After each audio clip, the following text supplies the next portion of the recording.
L'école publique des logements sociaux d'Alhambra dans la commune de Kanda vient d'être en partie ravagée par un incendie qui s'est déclaré dans la nuit du 12 au 13 janvier. Un incendie qui a causé de nombreux dégâts matériels et fait de nombreux sans-abri. Des explications avec un des représentants du site d'Alhambra. C'était vers 20h30. Il y a eu un feu lié au branchement anarchique au niveau de l'école de la parcelle 1.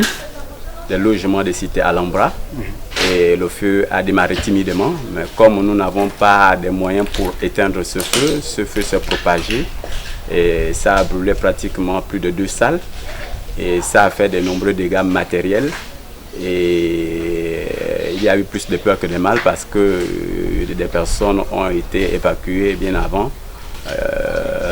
que les sapeurs-pompiers n'arrivent. Donc nous regrettons cet incident parce que si l'État, l'État a construit cette école, avait pris soin, on ne serait pas arrivé à des installations anarchiques.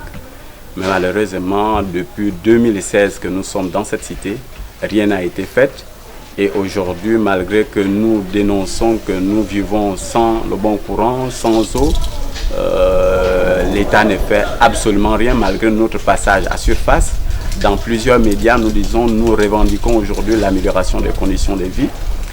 Ces revendications qui sont légitimes, que le président, lors de son discours à la nation, a dit que le gouvernement doit prendre en main les aspirations légitimes des populations. Parmi ces aspirations, l'eau pour tous, l'électricité pour tous, les commodités en cité pour tous, pour répondre aux besoins du peuple. On les a nommés pour répondre aux besoins du peuple. Ils doivent le faire, comme l'a dit le chef de l'État. Les logements sociaux, projet dantesque d'Ali Bongo Ondimba à son arrivée au pouvoir en 2009. Sa volonté était de construire près de 5000 logements par année, ce qui, jusqu'à nos jours, se révèle être une illusion de plus. Logements sociaux problématiques, construits en matériaux préfabriqués, qui constituent en réalité une véritable arnaque au regard du coût onéreux de ces bâtissements sans commodité. Outre le manque d'eau et d'électricité, les cités sont envahies de hautes herbes, repères de braqueurs et autres reptiles. Faut-il attendre que le pire arrive pour que le gouvernement daigne réagir à travers des actions concrètes d'assainissement de ces cités dont on ignore aujourd'hui le véritable gestionnaire? Affaire à suivre.